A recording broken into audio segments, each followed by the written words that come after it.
Hey everyone, thanks for jumping on board today. You're listening to The Tim Laskus Show. And yes, I'm Tim Laskus, and this is episode 29. And today's featured guest is Justin Baum. And Justin is the founder of Z Bears. That's ZZZ Bears. And Justin is doing something incredible, not only business-wise, but he's doing something for our military families. And I just cannot rave enough about this.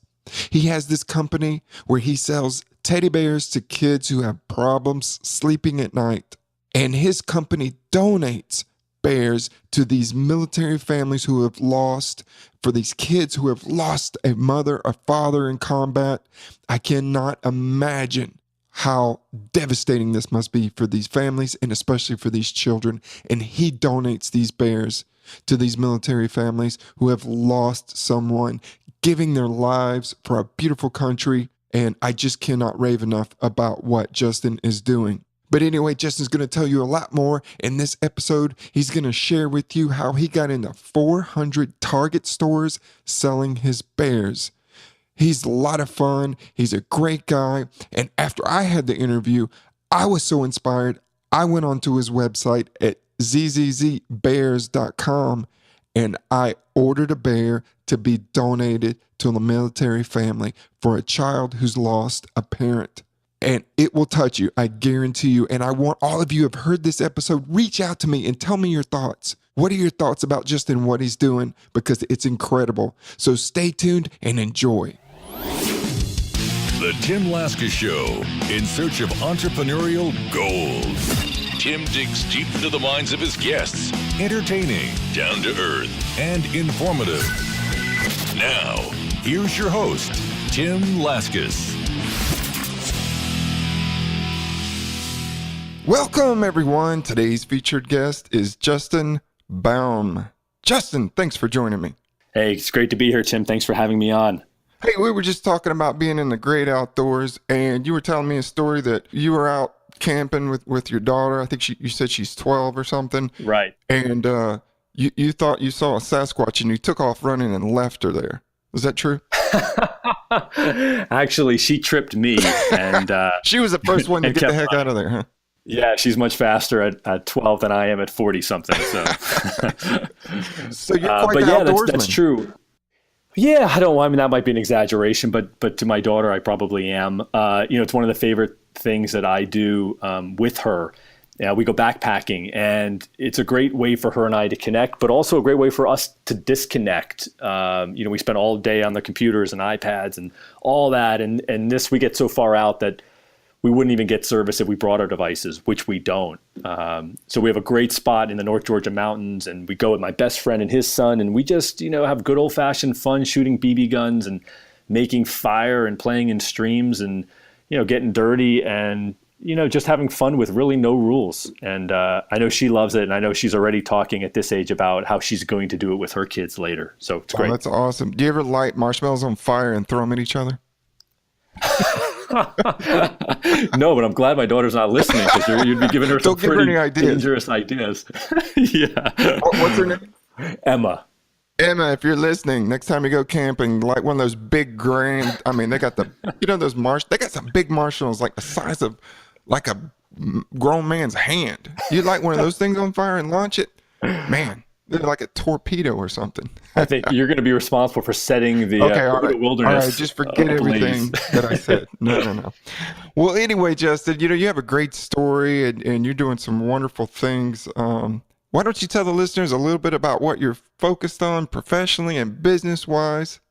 Sure. Well, I'm what you'd refer to as a sidepreneur. So I have a full-time job in advertising. I write television commercials. And I spent 7 years writing the commercials for the United States Marine Corps. And that's when I had the idea for the Z-Bears. So the genesis was that every time I'd go shoot a commercial at a Marine base, I would stop at the military exchange and I would buy my then 5-year-old daughter a present. And at the time, she was having a lot of trouble sleeping, as so many kids do, fear of the dark and bad dreams and that kind of thing. And so I was at the exchange and I saw this teddy bear wearing a Marine Corps sweatshirt. And I had this aha moment, and I took her home, the bear, And I told her a story. I said, this is Marine Bear, and he's defended the nation for 200 years, and now he's going to protect you while you sleep. And she said, well, what if he falls asleep? And I said, he's a Marine. He would never fail his mission. And that night we put the teddy bear on duty, and she slept like a bear in hibernation. And that's how the idea was born. And we could fast forward to now. And, in 17 months, we took the business from zero to being in more than 400 Target stores nationwide. Wow. And it's been a real roller coaster. We've made every mistake in the book, plus some. But we've also had some successes. We're in all of the Marine Corps bases, which is great. So the story has come full circle. We're on every Navy base, every Coast Guard base. And Target was really our first introduction to the world outside of the military. So it's super exciting.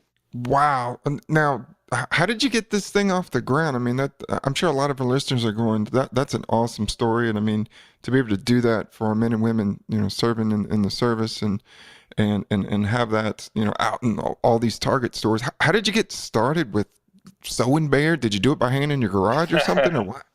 No, no, I thought about that, and I contacted, college students and local seamstresses, but that just doesn't make sense financially to do.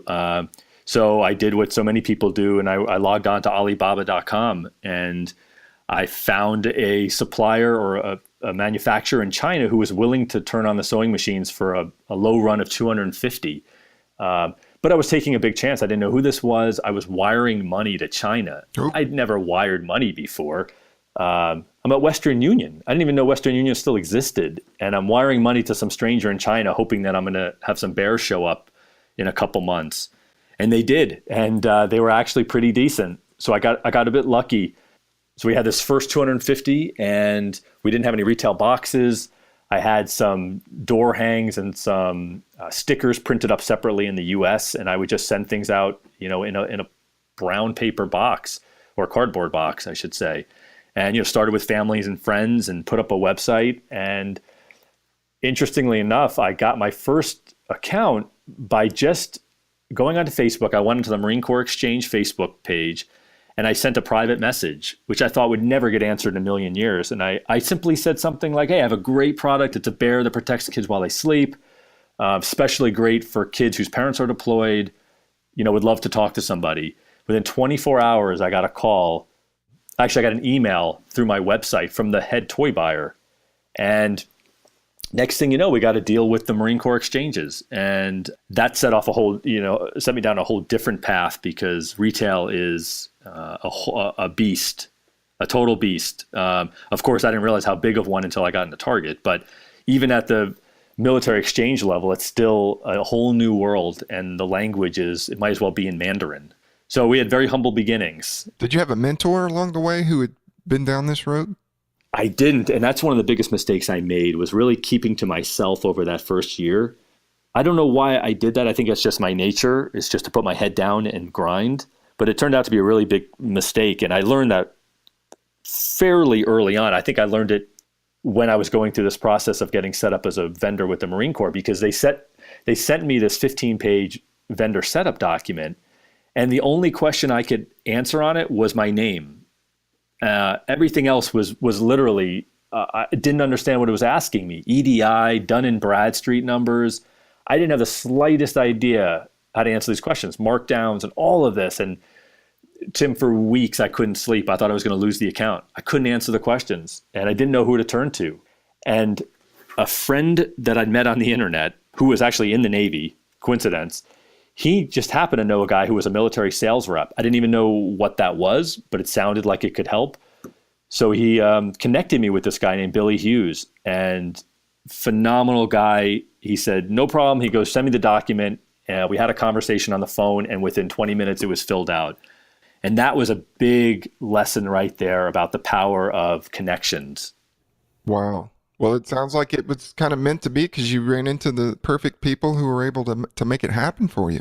Yeah, totally. And you know what? I mean, I try to make myself available to anyone now who has questions. I get a lot of people, especially now that I got into Target. Everyone thinks I'm an expert in getting into Target. So I get, messaged and emailed all the time from people, and I give them my time. I'm not an expert by any means, but I can certainly share my experience and answer as many questions as I can or point them in the right direction. Well, I would assume it's much easier to sell off of your website than it is to be able to kind of maintain maybe some standards that Target probably has. What do they do? Do they make you pre-order like 10 million teddy bears up front or what? No, well, so the Target deal is a 400 store test over 7 weeks. So, they didn't order a large, it was a large quantity for us, but it wasn't, in retail terms, a large quantity. So there's a lot of pressure to perform, to sell at the sell-through rate that they require, so that we get another order and a bigger order, and we're in for the holidays, and then we're looking at extensions and other bears and night lights and all of that stuff. So there's a lot riding on this, which is a whole nother, ball of stress. But, going back to the setup with Target, if I thought the Marine Corps Exchange setup was difficult, the Target one was off the charts. In fact, I had to hire a third party to help me get through it. There's just no way I could have done it myself, or even with a mentor. There are people whose sole job. Now you're also trying to do this while you're still working full time, right? Right. So that's another layer. So it was not only me getting set up as a vendor, and I was given a very short amount of time. In fact, the Target buyer said, "I'm not sure you can do it in this amount of time." And I wrote back 4 words saying, "I will do it." Mm-hmm. And that meant, Skype calls with my manufacturer in China, because he had to get set up as an approved vendor as well. So there were a lot of sleepless nights on that one too, but it's Target. So it's great. I would do anything, and we did. We got it done. Wow. So we're super proud of that, but it really means nothing if we don't sell while we're in there. So we didn't celebrate. I haven't celebrated. I thought I might buy something special for myself, or at least go out to dinner with my family, but it feels like the finish line just keeps moving further away. Mm-hmm. Right. Well, did they give you like a percentage of like, we need to sell 50% of, our inventory before we go forward, or does it, 80% or? Yeah. So to be considered a successful. What makes it successful? Yeah. So it's an 85% sell-through rate. 85. Yeah. Okay. So. All right. So you just tell everyone run into Target and buy up these bears. Well, believe me, I've told everyone I know and everyone I don't know, everyone I meet on the streets, and everyone on Facebook, and everyone, people who I've never met in person are just incredibly supportive, and I know they've been to Targets, I know they bought. So that's part of just being part of a great community online, especially on Facebook and some of those entrepreneurial groups. Yeah. Did you ever think about going on Shark Tank? I did, and everybody says that to me. And actually, the executive producer of Shark Tank reached out to us a month before we actually launched zbears.com. He had heard about us, reached out, and I told him, "Hey, we're not even up and running yet." And he said, "Well, once you are, and if you have sales and you're interested, give us a call back, and we'll see what we can do." But I'm trying to do it on my own. If I can get the Target myself and make that successful, then but I can possibly do this myself without giving away a large part of the company. I know the exposure is great, and I'm right. It's still a possibility, I suppose. And the other consideration is that Mr. Wonderful might tell me that my idea is not patentable, and I could get ripped off like the cockroach I am by Mattel or Hasbro or whoever. So, I would have to have, I think, a large proof of sales to go in there and have a leg to stand on. Sure, absolutely. Now, have you decided in your mind, what level of success do you need to reach with the bears in order for you to say bye-bye to your job? No. Or would you ever consider it? No, I mean, ultimately, I would love to make ZBears a full-time business, but, it's so far in the future right now, I haven't even allowed myself to consider what that looks like. We're totally self-funded, so we haven't taken in any money from anybody. So it's a tough road. It really is. It's tough launching a product on your own without a lot of marketing dollars to support it. It's a real hustle, and it just feels like a very long way away for me to be doing this full time. It's a great dream, and I'm moving toward it and inching closer every day. But I think that day is far away right now. So I just take it day by day and sell one bear at a time. Right. I'm sure it could be a lonely journey as well at times. It is. It is, because it is a lot of late nights, and it's not sexy. It's people think it's fun to say you're an entrepreneur, and it is. And there's an allure of that, but But the truth is, it's a lot of long and lonely nights. I'll tell you what, to save money, we assemble all of the kits ourselves. So in other words, we get flat boxes from China, we get a cardboard insert, we get the bear, and we get our accessories all separate. And then we have to put every single one of them together by hand. So right now, if you saw our living room, you'd see close to 400 of these in various states of assembly. So, it's a lot of hard work. And there are great days when you get a big order, and then there are tough days when there's zero, and you wonder if this is going to work at all. Yeah.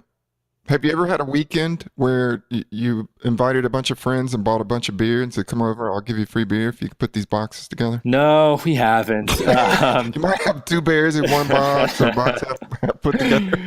I can imagine the pizza and beer spilled on all of the bears. Hey, there's a pepperoni in here. What's going on? Right.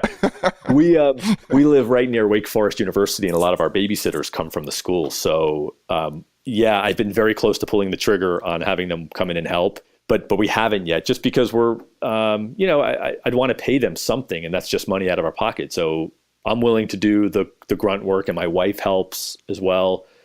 And so we're doing that ourselves for now. But hopefully it'll come a point where it's too big for 2 people. Yeah. And, the ultimate goal would be to put veterans to work, quite honestly. And I hope one day we get so big that we can do that. Oh, that would be great. Yeah. Yeah, that would be incredible. Yeah. Now, it seems... your story is not as glamorous as many people, often think about, being a sidepreneur or an entrepreneur. And it really is about a lot of hard work and late nights, and it's a lonely road. But what are some tips that some things you've encountered along the way that you would maybe, give to entrepreneurs or sidepreneurs out there who are thinking about launching a product? Yeah. Well, one of them is something I mentioned earlier, and that is, to connect with others, with other entrepreneurs, people who are a mile or 2 down the road from you. And for me, Billy Hughes was great to help me to get set up as a vendor with the Marine Corps. But Juan Hernandez from Ghoul on the Stool was somebody I met through one of the entrepreneurial groups, and he was a phenomenal mentor to me at first, and really showed me the power of Facebook. He shared his manufacturer with me, which brought my costs down significantly. So my recommendation is to go on Facebook, participate in the entrepreneur groups, reach out to people, local colleges that might have an entrepreneurial program like they do at Wake Forest, contact other small local businesses in your area, and just never stop learning and asking questions, because there are people who have been there, and they'll save you a lot of time, money, and heartache, because they've already made the mistakes, and you don't have to. Yeah. And I think some people are also afraid of getting that negative feedback, because they have it in their mind, the stream of, okay, I've got this wonderful idea. Right. And then if I tell someone, what if they say it sucks, or they figure out everything wrong with it? And then where am I? What am I left with after that? Yeah, I think you're exactly right. And I probably had that fear myself. The first time I ever vocalized the idea was to my brother-in-law. And I was really nervous about it, and I'm close with him. So it wasn't a stranger, but I was just really nervous. And I've presented to 5-star generals in the Pentagon, but I was really nervous to vocalize my little idea to family. And, thankfully he said, I think it's a great idea. And that really gave me a lot of confidence. If he would have said he didn't think it was a good idea, I don't know if I'd be where I am today. I really don't. But I think honesty is important too. So if somebody asks me my opinion, I hope that they're asking for my true opinion. They're not just asking so they'll get confirmation that what they're doing is right or great. Because I want to be honest with people. It's only my opinion, and I may be wrong. There are plenty of products out there that I would never have given a chance to succeed and have gone on to be huge successes. So I'm only giving my opinion, but I think honesty is really important too. It doesn't mean brutal honesty. It can be constructive and well delivered and thoughtfully delivered and carefully delivered. Because I know people have spent money and time and they've put their soul and heart into whatever it is they're working on. So you want to be gentle, but you also want to be genuinely helpful too. Yeah, so there's a good happy medium there. Yeah, I think so. Because the last thing you want is somebody just blowing smoke and just telling you, wow, that's great. Keep going, keep spending money, keep doing it, when that's not necessarily the right path for everybody. Your first product may not be your best one, even though you love it. Yeah. How old were you when you started Z-Bears? How old? I was 42. Okay. And have you tried to start any other companies? And No, this is company number one. do you always want to be an entrepreneur? Like, where did this come from? It's like I came out of space or something. Well, it came from a couple different things. My dad, who passed away a long time ago, was an entrepreneur of sorts, long before there were entrepreneurs. He grew up pretty poor, didn't have a college education, but he started his own business and stayed in business for more than 25 years. And it's so funny, it's such an antiquated business now, but he was a prom photographer.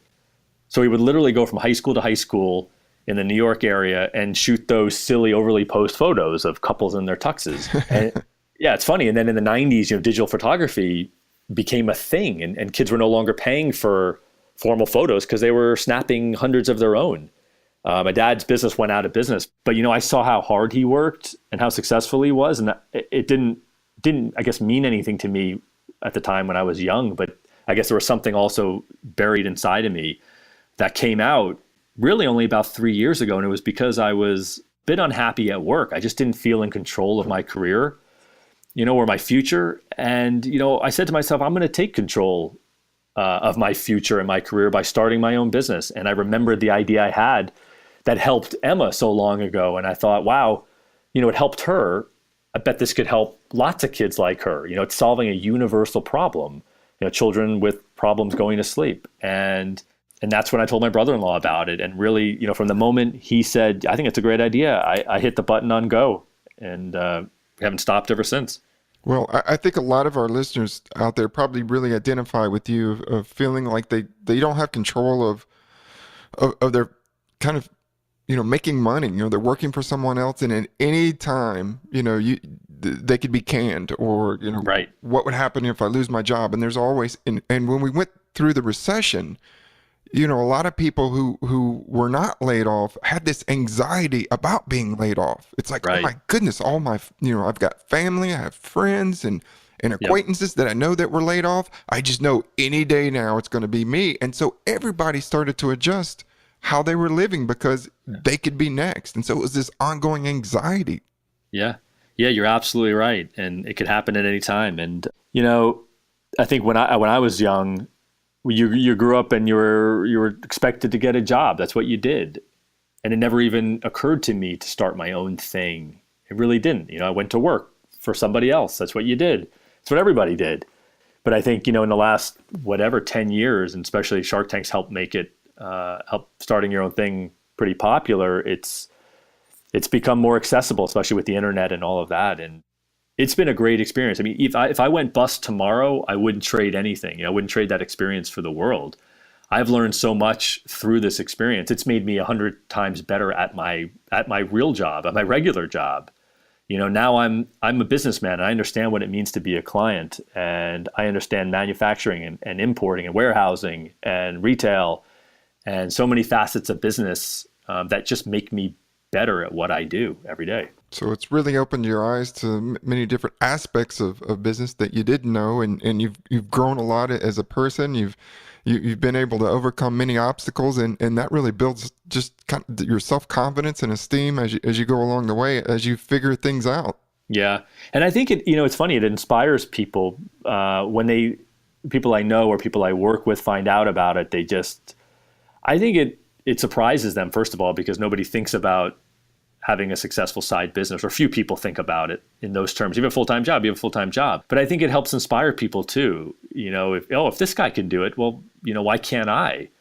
And I think that's great to inspire people to think about what they could do and bring to life and what problems they could solve through business. Sure, absolutely. And I'm sure we have listeners out there right now who are thinking, man, now I'm inspired and I want to go out and do the same. And that's why I developed the podcast, so that I could, give as much helpful tips and inspiration as I could. And, and thinking back, going back to childhood, you talked about watching your father as he was, running his business, and maybe you weren't so conscious about it, but over time, it really kind of sat with you. What messages did you receive about like money and managing money when you were growing up? Did your dad ever sit you down and kind of have that talk? No, I don't think he had that talk with me. He had the other talk. with me. Oh, the birds and the bees? He did, and that was a very embarrassing moment for us both. What did he say? I don't recall the specifics. I jammed that to the dark corners of my mind. You were so embarrassed. You were like, oh, I got to forget that one. It's exactly. And it was a long time ago. So, we never had that specific talk. And I think it's just what you learn by watching, that work ethic. His office was about 2 miles from our house. We grew up in a pretty sleepy little town outside of New York City. And I worked for him during the summers in the mailroom. But I remember how busy he was during the prom season. And, he'd be up literally all hours at night. He'd bring work home. So at least he could have dinner with us. But then he would set up shop in the living room and he'd have all these papers. This was before computers. He had all these papers out on the table. The TV would be on. He'd be eating his Haagen-Dazs ice cream. But he was happy as can be. Never complained about it. Always made time for the kids. But I think that work ethic rubbed off on me. And if I ever wanted to buy something, the Sony Walkman was a big thing when I was a teen. He gave me. Oh yeah, I had one. Yeah, right. He gave me the work to do so that I could earn it. Now, he wouldn't give me the money, but he would give me the means to earn the money. And that taught me a lot about the way to get what you want is to work for it. So did you ever go with your dad on any of these shoots when he was taking pictures? I did. Not necessarily with him, but so he couldn't do it all alone. So he would hire photographers because he handled the whole tri-state area, New York, New Jersey, and Connecticut. So he would hire a bunch of contract photographers during the prom season. And when I was in high school, I would often be a photographer's assistant. So I would drive out to the high school. I actually did it in college too. So that was really fun. I was, somewhere between 15 and 20 going to high school proms and helping out, but just kind of, look, I was still a young man and I liked pretty girls and there were plenty of them. How many girls did you hook up with when you went on those shoots? Was it between 5 and 10 or more than 20? I'll tell you when the podcast is over. Okay. All right. We're going to keep that on the down low. Yeah, we will. But, but it was great. I had a lot of fun and I took some friends with me and it was a great way to earn money and do a lot of innocent flirting. Well, that sounds fun. Well, yeah. What's been your most stressful moment since you've established Z Bears? When was that moment where you thought, I just, you talked about not being able to fill out that paperwork, but was there another moment mentally since then that you just said, I just don't know if I can push through this? Wow. Yeah. How long is this podcast? Yeah. There have been so many moments like that one. Some that have lasted, hours, some days, some weeks. I've got a couple that come to mind. One was with a specific manufacturer that I can't name, but that I found who claimed he would import the materials from China, but he could stuff and sew them in the US so we could get them made in the US label. And I thought that was just the most fantastic thing because we have a product that's all about, giving back to the troops and it's military themed and the whole thing. And so that was as close to getting 100% made in the USA as I was probably going to get. And so I was super excited. The price was reasonable, a little higher, but still reasonable. And he turned out to be a total scam artist. And he almost put me out of business, quite honestly. We were late in fulfilling our order to our first big retailer. And I really had no recourse legally based on the contract I signed that I didn't really read, and who does, when you just sort of, hey, whatever, he's going to make these bears. You trust. I'm a naturally trusting person, which can get me into trouble. And so it was a really, really stressful, honestly, months and months of it, badgering him by the day, by email, by Basecamp, by private message, by text. Where are my bears? Where are my bears? What's happening? And, we missed the initial PO ship date and I was really, really worried. And we ended up making it, but he almost put me out of business. So almost before we started. So that was, that was rough times. The Target thing was also really rough when we had, I think, 2 or 3 weeks to get set up as a vendor. And I knew it was kind of make or break. And it wasn't all in my hands either because there are so many pieces and parts and you're relying on other people. You're even relying on Target because just because you're filling out the paperwork that's all done online doesn't mean that they're keeping up with it. And there were times where their system was down or they're not responding. And it was really stressful as well, because when you have that opportunity, you don't want to let it slip away. And the buyer said, well, if you're not able to get set up in time, he said, maybe we'll look at it in the future. And to me, that's a death sentence. There is no future. It was now or never to me. I just felt like that opportunity may never come back around.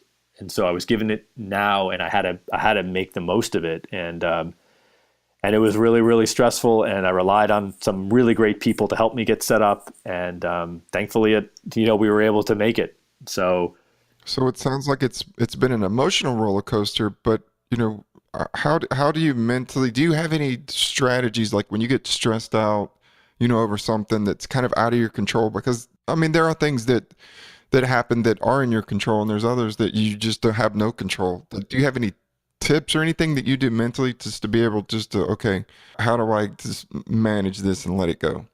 Yeah, I have two, I think, innate qualities that help me overcome that. One is like just a general sense of optimism. I believe in my heart that most things are going to work out okay, and I just don't. I've always been the type of person who doesn't worry about much, but I've started to worry about a lot since I started Z-Bears. So I think it's just being optimistic in general, and being a glass half full type of person, if you can be, is really helpful, right? Always look on the bright side. It sounds trite and cliche, but I found it to be really helpful. And then, a couple of things that I do daily, which help me relieve stress, is working out. I do that and I don't miss days. It's all set up in my basement, so it's really easy. And it's a part of my day like anything else. And then I love walking my dog and getting out in the fresh air and sort of leaving everything behind, literally and figuratively. But something about the dogs and the fresh air and the park, and it just helps me relax, put things in perspective. It's like, wow, beautiful day, blue skies, birds chirping. How bad are things, right? I'm breathing and I feel good. So it sounds like you build that kind of into your schedule. Oh yeah. Every day starts the same, right? First thing I do is I work out and then I take the dog for a walk. That's the way the day starts. Right. Well, I think that's great, because people could often just get consumed with, first thing, wake up, have a cup of coffee and jump into email. And before they know it, it's 3:00. Right. And they really haven't accomplished much and haven't taken any time for themselves. But for you, your schedule is to get up, let me go work out, let me walk the dog, let me start my day off on the right foot. And then that kind of sets the stage for later on. Right. It's take care of yourself first before you can take care of others. Yep. There's a reason why the airplanes, when the mask comes down, they tell you to put on your mask first and then help, your family member next to you. You got to take care of yourself first. Absolutely. Before you're well enough to be of value to others. It's a marathon. It's not a sprint. So you're going to need that energy, many times going down the road. But looking back, what's been the most fulfilling moment for you? Wow. There's been lots of them, it's hard to narrow it to one, but there's been lots of them. I was super excited when the Marine Corps called me, because I had such heart for them. I'd written their commercials. I'd spent 7 years getting to know the men and women of the Marine Corps. And then to actually get my product into the Marine Corps exchanges was just phenomenal. And it was validation to a degree that I was on the right path. So that was really fulfilling. Of course, Target was as well, but Target was, I think, as much stress and is as much stress as it is fulfillment. But what I really love is hearing from parents, and usually from moms, that the bear is actually helping their children. And I get those kind of emails all the time, and it's unbelievable. A mom will tell me that her child's been suffering from night terrors, can't sleep, it's affecting them in school and all kinds of things. And it's literally happened where they've put Sergeant Sleep Tight on duty and they sleep that night, and it's the first time they've slept through the night in their own bed for weeks or months. And I love hearing that. In fact, that's better than any sale I can make.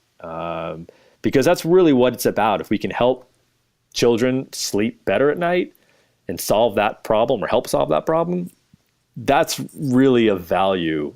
I'm doing something good and I feel good about it. It's priceless. It's priceless. I'm a parent. I have a 3-year-old, and sometimes he has moments where he doesn't sleep. And so, I mean, I would pay anything, Right. anything, just to, help him to sleep. And for me to go get a Z bear is what it takes. That's what I'm going to do. I don't care Right. what it costs. Right. And then, it's even if you layer in the child who has a parent who is deployed, that's a whole nother level of fulfillment on my side, on my end. When I hear from a parent who says, wow, the child's really been missing dad. He's been, in Afghanistan for months or years, but the bear just helps him feel a little closer to his father, and he takes him everywhere. I mean, that's amazing, Yes. That's amazing. So I love that. And then, of course, we donate bears every month to children who have recently lost a parent in the line of duty through a great partnership with an organization called TAPS. And so we send these bears kind of anonymously, so we don't always get feedback, but we have gotten letters from parents, and they're just so thankful to receive this bear for their child who's struggling, with the loss of a parent. And obviously a bear can't fill that void, but if it helps just 1 inch, then that's a good thing.